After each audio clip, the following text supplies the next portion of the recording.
Hi welcome to care Samvad with me Hemant and నాతో పాటు ఉన్నారు డాక్టర్ నరసింహ గారు అలాగే డాక్టర్ మణి గారు. సార్ ఫస్ట్ థింగ్స్, ఈ మధ్య నేను చాలా చూస్తున్నది వింటర్ వచ్చేస్తుంది, సో స్ట్రోక్ పేషెంట్స్ అందరూ ఎక్స్ట్రా కేర్ఫుల్గా ఉండండి ఇలాంటివి ఏదో చాలా చూస్తున్నాను గూగుల్లో. దాంట్లో సార్ వింటర్కి స్ట్రోక్కి ఈ లింక్ ఏంటి సార్? వింటర్ అంటే చలి ఎక్కువ ఉంటుంది కదా, చలి ఎక్కువ ఉన్నప్పుడు బ్రెయిన్ వెజల్స్ కన్స్ట్రిక్ట్ అవుతాయి, షింక్ అవుతాయి. షింక్ అయిన దానివల్ల అంటే గ్యాప్ ఉంటుంది. షింక్ అయిన దానివల్ల బ్లడ్ ప్రెషర్ ఎక్కువ అవుతుంది. బ్లడ్ ప్రెషర్ ఎక్కువ అయిన దానివల్ల బ్రెయిన్లో బ్లీడ్స్ వచ్చేదానికి వస్తుంది. అండ్ అదర్స్ టైం ఏంటంటే ఈ కన్స్ట్రక్షన్ వల్ల బ్లడ్ సప్లై కూడా తగ్గి ఇస్కిమిక్ స్ట్రోక్ కూడా వచ్చే అవకాశం ఉంటుంది. అందువల్ల డెఫినెట్గా stroke incidents more in during winter season. Almost 10 to 15% stroke incidence ఎక్కువ అవుతుంది. అలాగే హార్ట్ స్ట్రోక్ కూడా రిస్క్ ఎక్కువనే ఉంటుంది. Okay okay. And Manik sir, please tell me this, migraine type symptoms ఉన్నాయండి అంటూ రిపీటెడ్గా ఎవరైతే కంప్లైంట్ చేస్తుంటారో అలాంటి వాళ్ళు న్యూరో సర్జన్స్ లైక్ యూ మిమ్మల్ని ఏ టైంలో ఏ మూమెంట్లో కలవాలంటారు ఖచ్చితంగా? మైగ్రేన్ ఏంటంటే generally it is treated by neurologist or physicians. So but కొందరికి ఏంటంటే హెడేక్ క్యారెక్టర్ చేంజ్ అవుతుంది. సడన్గా వాళ్ళకి హెడేక్ చాలా పర్సిస్టెంట్గా ఇది అవుతుంది, మెడిసిన్స్కి తగ్గట్లేదు. సో అలాంటి పేషెంట్స్కి ఏంటంటే బ్రెయిన్ ఇమేజింగ్ చేసి చూడాలి, బ్రెయిన్లో ఏమైనా ట్యూమర్స్ ఉన్నాయా ఆర్ ఏవిఎమ్స్ ఉన్నాయా అని. కొన్ని పేషెంట్స్ మైగ్రేన్ పేషెంట్స్ అన్ని చాలా ఇయర్స్ ట్రీట్ చేశారు, తర్వాత వచ్చి చూస్తే పేషెంట్ హ్యాడ్ ఎ హ్యూజ్ ఏవి malformation in the brain. Right. At the same time the other worry that I keep seeing is ఎవరికైతే ఈ ఎన్పిహెచ్ అంటారు కదా సార్, కరెక్ట్, అండ్ ఈ స్పెషల్గా పెద్దవాళ్ళలో ఎవరైతే ఉంటుందో వాళ్ళు దీనికి డిమెన్షియాకి ఏదైనా లింక్ ఉంటుందంటారా?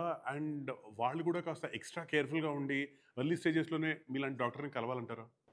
Normal pressure plus different and Alzheimer's వచ్చి dementia different. Normal pressure plus కూడా డిమెన్షియా వస్తుంది అంటే మతిమరుపు. బట్ ఆల్జిమర్స్ వచ్చే మతిమరుపు సివియర్గా ఉంటుంది. వాటి వంటికి డిఫరెన్షియేషన్ ఏంటంటే బేసిక్గా ఎన్పిహెచ్లో వచ్చే డిమెన్షియాకి ట్రీట్మెంట్ చేస్తే దే విల్ రికవర్. ఆల్జిమర్స్ డిమెన్షియాకి తక్కువ ఛాన్సెస్ ఉంటాయి. తర్వాత ఇంకో డిఫరెన్స్ పాయింట్ ఏంటంటే మామూలుగా నార్మల్ ప్రెజర్ ప్లస్ వచ్చే వాళ్ళు వాకింగ్ అనేది అన్స్టడీగా ఉంటుంది, ఇంబ్యాలెన్స్గా ఉంటుంది. ఆల్జిమర్స్లో అలా ఉండదు. This only differentiation.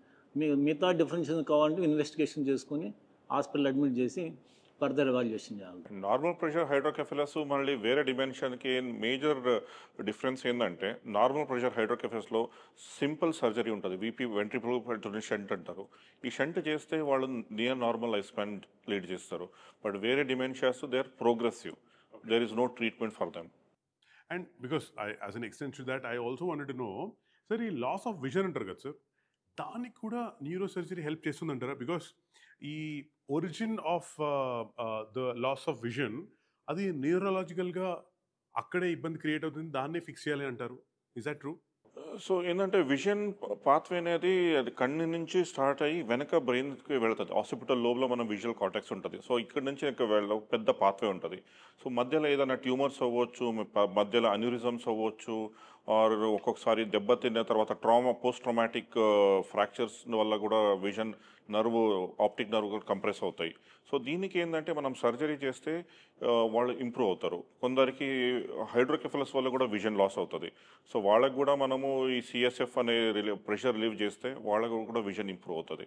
So only vision problem అంటే ఓన్లీ కళ్ళలో మాత్రమే ప్రాబ్లం ఉండకపోవచ్చు, సో బ్రెయిన్లో కూడా ఉండవచ్చు. అండ్ బ్రెయిన్ ప్రాబ్లం ఉన్నప్పుడు either neurology or neuro surgery అదేముందో దానికి ట్రీట్ చేయాల్సిందే. ఇంకొక పాయింట్ ఏంటంటే విజన్ లాస్ ఒక్కోసారి ట్రామాల్లో విజన్ లాస్ వస్తుంటుంది. హెడ్ ఇంజరీ వచ్చేసి కంటికి చూపు కనిపించకపోతే ఇమ్మీడియట్లీ వాళ్ళు న్యూరోసర్జన్ కన్సల్ట్ అయ్యి ఎవాల్యుయేట్ చేసుకోవాలి. ఎవాల్యుయేషన్లో యూజువల్గా any bone fragment optic nerve మీద కంప్రెషన్ ఉంది, సర్జరీ చేసి ఆ బోన్ ఫ్రాగ్మెంట్ చేస్తే ఇంప్రూవ్ అయ్యేదానికి అవకాశం ఉంటుంది. అంతేగాని 100% ఇంప్రూవ్ వస్తుంది కానీ బట్ చేసుకునే ఛాన్స్ ఎక్కువ ఉంటుంది. Optic nerve injury is permanent damage.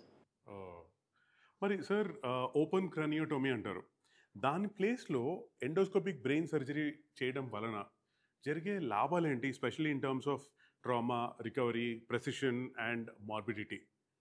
Endoscope surgery అనేది దట్ ఈజ్ మినిమల్ ఇన్వేజివ్, అంటే చాలా టిష్యూ ట్రామా తక్కువ ఉంటుంది. బ్రెయిన్లో ప్రతి సెల్ ఇంపార్టెంట్. మనకి ఓపెన్ సర్జరీలో మనకి ఓపెన్గా చేసి ఎక్కువ టిష్యూ డ్యామేజ్ ఉంటుంది టార్గెట్ రీచ్ లోపల. ఎండోస్కోప్లో ప్రెసైజ్గా అంటే the scope diameter 4 mm to 5 mm ఉంటుంది. సో మన దానివల్ల టిష్యూ డామేజ్ తగ్గించవచ్చు, పేషెంట్ రికవరీ కూడా ఫాస్ట్గా ఉంటుంది. So definitely advantage open surgery కన్నా. కాకపోతే ఎండోస్కోప్ సర్జరీ అన్ని కేసులు చేయలేం. You have to select the case, select the person. Alright, now I understand. అలాగే sir, in what conditions is ఈ న్యూరో ఎండోస్కోపీ అంటారు కదా, దాని యూజ్ ఎలాంటి సిచ్యుయేషన్స్లో ఉంటుంది? న్యూరో ఎండోస్కోపీ మనము brain surgeries, spine surgeries and even peripheral nerve surgeries కూడా వాడుతున్నాము. Brain surgery especially pituitary tumours, so దాన్ని ముక్కు నుంచి వెళ్తాము, దాంట్లో స్కార్ ఉండదు, బయట స్కార్ ఉండదు, అండ్ ఆల్మోస్ట్ 100% ట్యూమర్ తీయవచ్చు ముక్కు నుంచి వెళ్ళి. అండ్ కొన్ని మెనింజోమాస్ ఉంటాయి, స్కల్ బేస్ మెనింజోమాస్ అంటారు, దాన్ని కూడా మనము ఎండోస్కోపీ వాడతాము. తర్వాత ఎండోస్కోపీని మన రొటీన్ మైక్రోస్కోపిక్ సర్జరీతోని అడ్జంక్ట్గా చాలా దగ్గర వాడుకుంటాము. అండ్ స్పైన్లో ఇప్పుడు స్పైన్ ట్యూమర్స్కి, స్పైన్ డిస్క్కి, స్పైనల్ స్టినోసిస్కి అన్నిటికీ మనం ఎండోస్కోపిక్ సర్జరీస్ చేస్తున్నాము. ట్యూమర్స్కి తక్కువ, బట్ డిస్క్ అండ్ స్టినోసిస్కి ఎండోస్కోపీ ఈజ్ టేకింగ్ ఓవర్.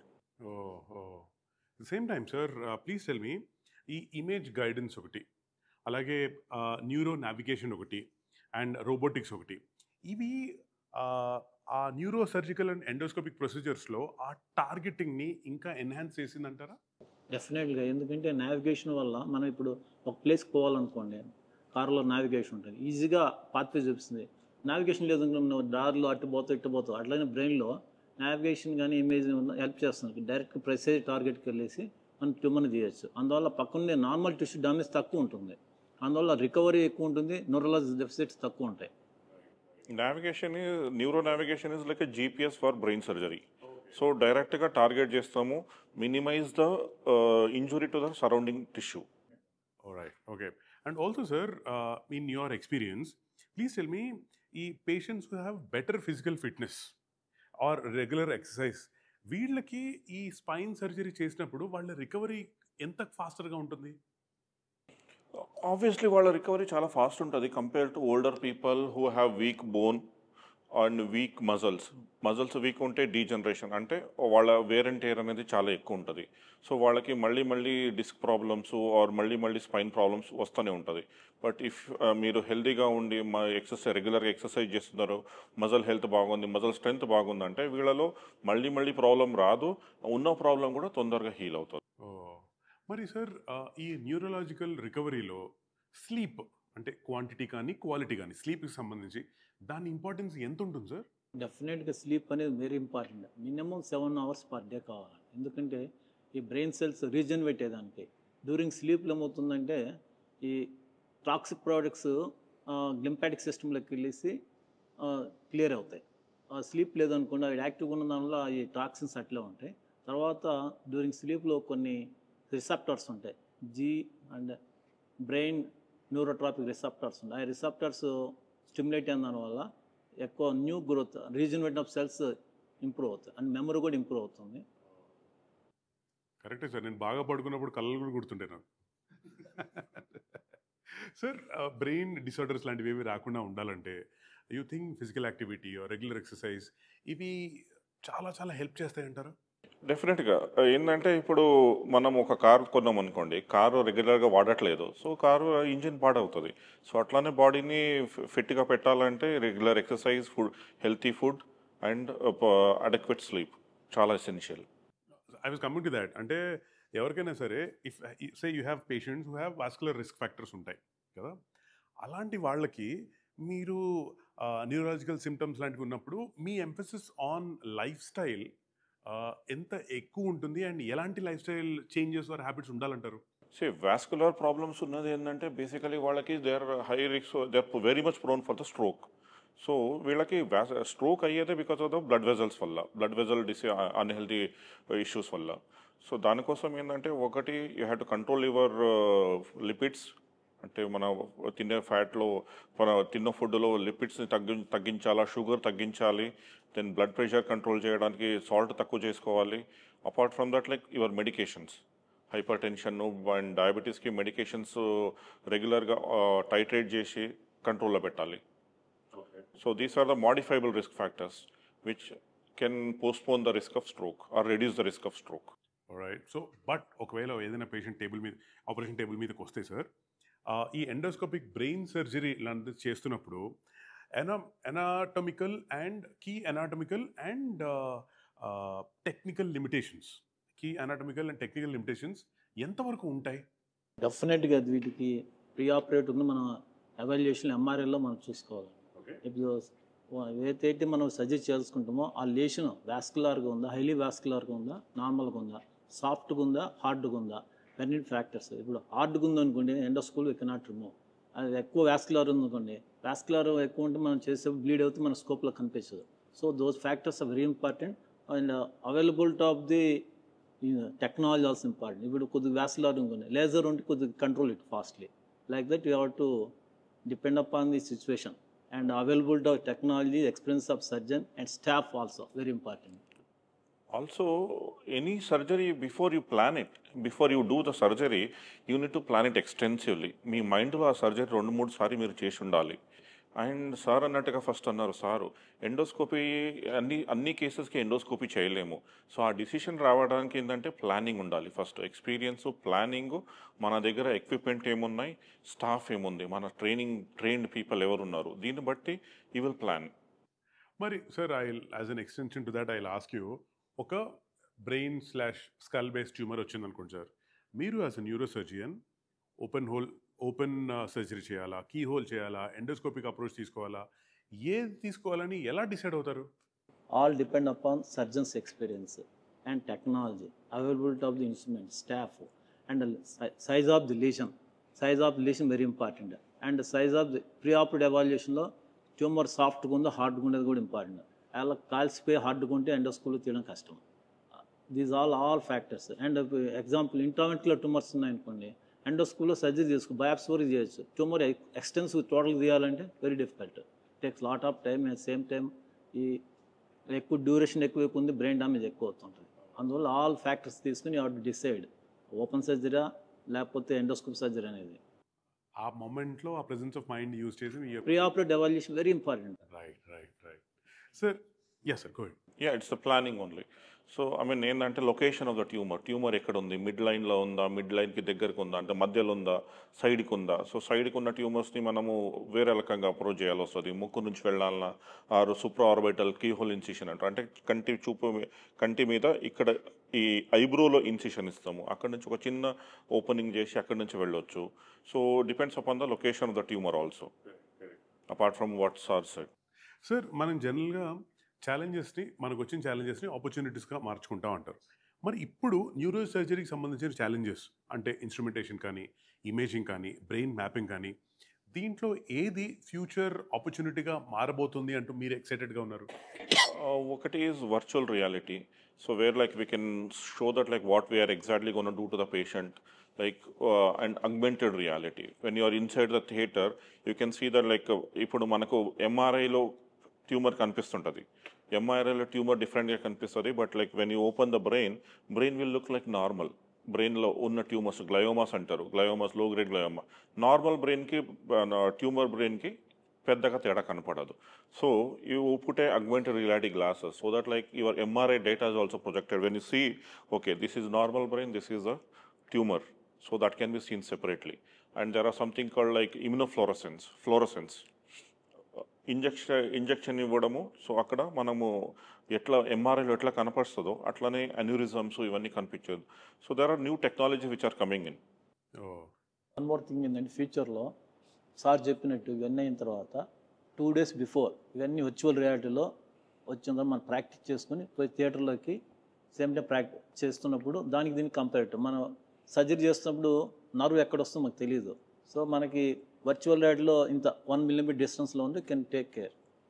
అలా ఫ్యూచర్ వచ్చేదానికి అవకాశం ఎక్కువ ఉంది. దాని simulation surgeries before surgery 2 days 3 days practice చేసి, ఆల్ కేసెస్ కాదు, కొన్ని డిఫికల్ట్ కేసెస్ ఉంది. వైటల్ స్ట్రక్చర్స్ బ్రెయిన్ స్టెమ్స్లో కానీ, తర్వాత కొన్ని అంజురమ్స్ కానీ, బేస్లార్ టాప్ అంజురమ్స్ కానీ, వీటిలో స్ట్రక్చర్స్ చాలా టఫ్గా ఉంటాయి, అనాటమీ డిఫరెన్స్గా ఉంటాయి. వాళ్ళలో సిమ్యులేషన్ సర్జరీ వచ్చి వర్చువల్ రియాలిటీ వస్తే డెఫినెట్గా ఫ్యూచర్లో రిజల్ట్స్ వెరీ గుడ్గా ఉంటాయి. సార్, యాజ్ ఎ న్యూరో సర్జియన్ మీరు ఈ సర్జరీస్ చేస్తున్నప్పుడు లాంగ్ అవర్స్ ఉంటాయి, చాలా స్ట్రెస్ ఉంటుంది, ఎమర్జెన్సీస్ ఉంటాయి. మరి ఇవన్నీ హ్యాండిల్ చేయడానికి మీరు పర్సనల్గా మీ కాగ్నిటివ్ అండ్ ఫిజికల్ హెల్త్ని ఎలా మెయింటైన్ చేసుకోగలుగుతారు? ఏం చేస్తారు మీరు? నేనైతే యూజువల్గా 6 to 7 hours గుడ్ స్లీప్ కావాలి. రెండోది మెంటల్ రిలాక్సేషన్ వెరీ ఇంపార్టెంట్. మీకు నచ్చిన మ్యూజిక్ కానీ ఏదైనా mental relaxation and do the physical activity. Physical activity, walking, మీకు నచ్చిన గేమ్స్ ఆడడం కానీ ఏదైనా.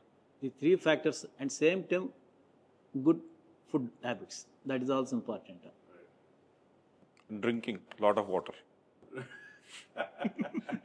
Drinking it, some people think that gap ఇచ్చారని మధ్య. Okay sir, now I'm just moving on. నాకు I have the rapid care questions, quick answers కావాలి మీ దగ్గర నుంచి. First word when you hear the word, first word when you hear neuro surgery. అంటే complex surgery and needs hard work and precise surgery. ఇంతకుముందు మేము join అయినప్పుడు results ఎలా ఉంటో తెలియదు, బట్ టెక్నాలజీ ఇంప్రూవ్ అయిన దానివల్ల results are very good now. Right. Saving lives. Okay. Open craniotomy or endoscopic, if you had to pick one for brain tumor removal? Depending upon the situation. Pick one, sir. No, see, I mean, generalize ga cheppalemu. Okay. Depending upon the situation. Sir? All cases cannot do with the endoscope or open surgery. Open is gold standard, but you want to know technology use చేస్తారంటే endoscope, but depend upon size of lesion, దీన్ని బట్టి experience of surgeon, availability of instruments very important. Surgeon has the experience ఉన్నా కూడా equipment లేకపోతే ఏం చేయలేవు. Right. Yeah. Cervical or lumbar, which disc surgery is more complex? Cervical. Okay. Skull base or intraventricular, your preferred surgical terrain? Skull base, but intraventricular tumor, small tumor అయితే good. Okay. One technology you wish existed tomorrow, రేపే మీ చేతిలోకి రావాలని. Augmented reality. Okay. Virtual reality, same. Coffee or herbal tea in long neurosurgery days? When the precise surgery like anastomosis bypass surgery అప్పుడు herbal tea, routine surgery అప్పుడు coffee, ఎందుకంటే stimulation కావాలి coffee. Yeah, same. Okay. One neurosurgical case or patient that you will always remember? I remember one surgery. A patient operated 2005. That case came as a grade 2 glioma. Till now survived. Almost 20 years. Wow. So usually previously in the grade 2 osteocytoma, life expectancy is 7 to 8 years. Oh. Now almost all 20 years survived. Superb. Sir? I had operated one patient in 2018. He had a large EDH. అంటే దెబ్బ తగలంగానే ఆయనకి ఒక చిన్న blood vessel rupture అయింది. There is a big bleeding outside the brain. Patient was brought unconscious, GCS 3 అంటారు. అంటే it's almost like as good as dead body and pupils are dilating. So అప్పుడు చెప్పిన ఒక 20 మంది ఉన్నారు బయట, వాళ్ళని తీసుకొచ్చిన వాళ్ళని ఏమన్నా ఆపరేషన్ చేస్తే బతికే ఛాన్సెస్ ఉన్నాయి, చేస్తే ఇమీడియట్గా ఇప్పుడు చేయాలి, లేదు నన్ను ఒక 2-3 hours తర్వాత వెయిట్ చేస్తా అంటే you can take him home and take him to for cremation. And I did the surgery. Within 45 minutes surgery was over and next day patient was sitting. Wow. And he still comes for the follow-up. High వచ్చి ఉంటుంది కదా. అరే amazing. Favourite way to relax or decompress after surgery? Trekking and bird photography. I'll go to watch the movie or listen to music or any sports, cricket or I like cricket. Oh, ఎవరు sir favourite cricketer? Favorite cricketer Sachin. మీ favourite bird?